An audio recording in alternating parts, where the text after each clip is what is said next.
আসসালামু আলাইকুম আমার প্রিয় বন্ধুরা সবাই কেমন আছেন। আশা করি যে যেখানে আছেন সুস্থ থাকুন, ভালো থাকুন। তাসনিম আয়রা চ্যানেল থেকে সবাইকে জানাই স্বাগত। দেশ ও দেশের বাইরে যারা আমার চ্যানেলটিকে দেখতেছেন তাদেরকে অসংখ্য ধন্যবাদ জানাই। প্রতিদিনের মতন একটি ভিডিও শেয়ার করতেছি, আশা করি আমার প্রিয় বন্ধুদের ভালোই লাগবে। যদি ভালো লাগে চ্যানেলটিকে সাবস্ক্রাইব করে পাশে থাকবেন। যেটা হচ্ছে অনেক দিনকার আগের ভিডিও, বলতে আমাদের দেশের বাড়ির ভিডিও, বোনদের ভাষা। তাই আমার ভাগ্নি শখ করে অনেকগুলা ফুল গাছ লাগিয়েছে। মাশাআল্লাহ সব ফুলগুলা সুন্দর ফুটেছে, দেখতেই পাচ্ছেন নানান ধরনের ফুল লাগিয়েছে। তো বাগানটা আপনাদের সাথে একটু শেয়ার করলাম, আশা করি আপনাদের ভালো লাগবে। আর ফুল তো কম বেশি সবারই তো কম বেশি দেখতে ভালো লাগে।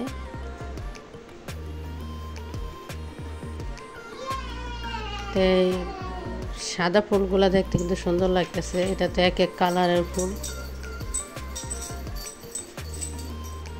আর খুব শব্দ করতেছে। আর দুলাভাই শালি আসছে, দুলাভাই কি বাজার নিয়ে আসছে দেখি। তাই দুলাভাই হচ্ছে মুরগি টুকিটাকি বাজার, আবার আমার হচ্ছে ওই মাছগুলো দেখে খুব ভালো লাগলো। দেশি মাছ দেখতে তো মানে সবারই তো ভালো লাগে। তো এগুলা কেটে এনেছে, বড় মাছ যেটি রুই মাছ। তাই দুলাভাই তো বাজারের সামনে দোকান আছে আপনার, ওখানে যখন মাছটা তাজা ওঠে বা ভালো ওঠে তখন সে নিয়ে আসতে পারে।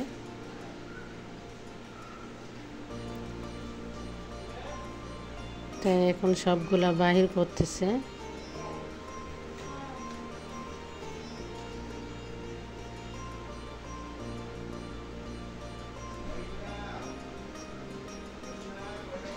আর মাছ দেখতে তো ভালোই লাগতেছে, আমি ধারে ধারে দেখতেছি। আর এই মাছগুলো দেখতে আমার তো খুবই ভালো লাগতেছে। শিং মাছ, কই মাছ, দেশি মাছ একদম উঠছে। তাই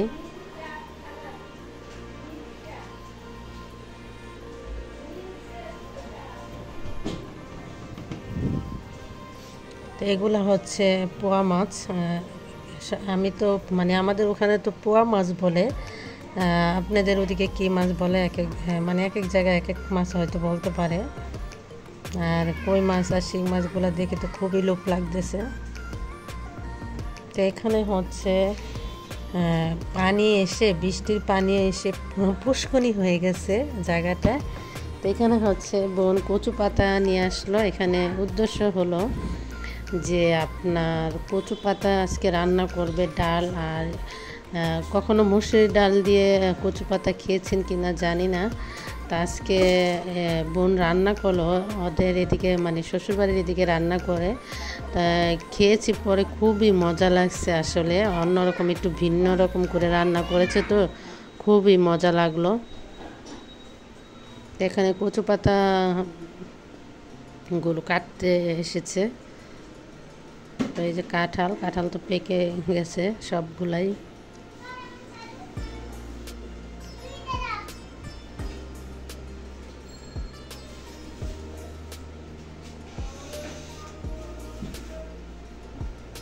তো এই যে কচু পাতাগুলো নিয়ে আসলো। তা আজকে কচু পাতা কীভাবে রান্না করে আপনাদের সাথে শেয়ার করব একটু ভিন্নভাবে। আমার কাছে খুব মজা লাগলো দেখে আপনাদের সাথে শেয়ার করলাম। আশা করি আপনারা একদিন বাসায় ট্রাই করবেন। তো এখানে কচু পাতাগুলো ধুয়ে নিচ্ছে। তাই ধোয়ার পরে এখানে হচ্ছে আপনার কতটি, এক মুঠ মসুরির ডাল আর একটা আলু দিয়েছে। আর কচু পাতা কিন্তু অনেক পিছলা বা একটু লেল করে, মানে বুঝতে পারতেছেন। তো এগুলা দিলে খুব সুন্দর আঠা গোটা হয়, একদিন বাসায় ট্রাই করে রান্না করবেন। তো এক মুঠ মসুরির ডাল আর হচ্ছে আর একটা আলু ছোট দিয়ে এখন সিদ্ধ বসিয়ে দিবে।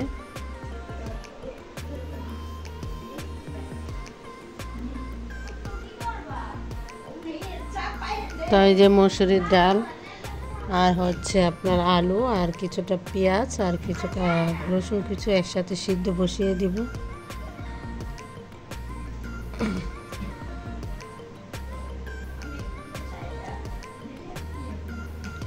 এই যে সামান্য লবণ দিল, যতটুকু লাগবে পরিমাণ মতন, আর একটু হলুদের।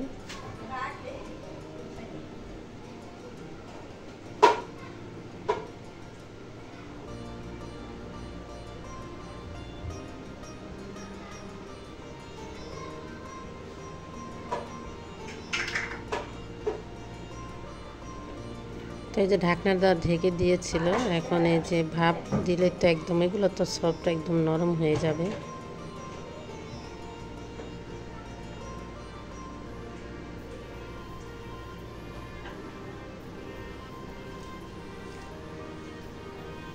এখন পেঁয়াজ কাঁচামরিচ আবারও দিয়ে এখন যে বাগারটা দিবে।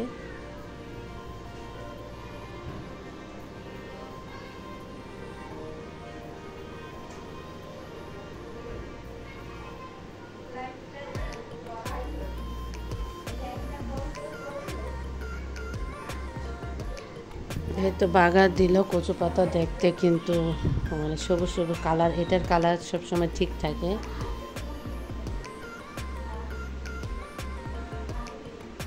এখানে পেঁয়াজ আর সামান্য দিয়ে দিল। এটা হচ্ছে পোয়া মাছ রানবে, পোয়া মাছটা রান্না করবে, সেটা একটু শেয়ার করব।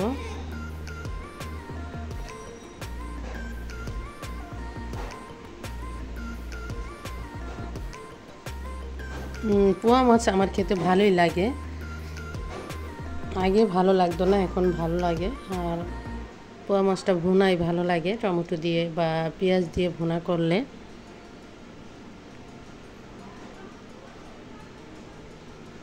তাই তো পরিমাণ মতন যা যা মশলা লাগে তাই দিচ্ছে।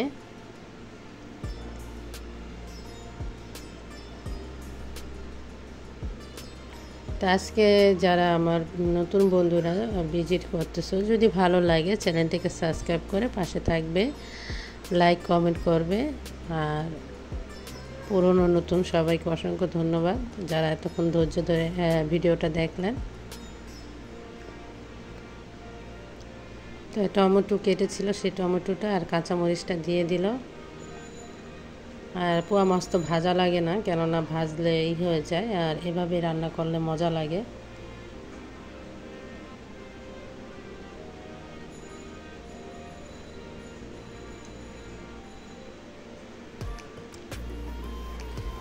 এই তো রান্না শেষ, এখন খাবো সবাই মিলে। এই যে শাক, ডাল, আপনার কচু শাক।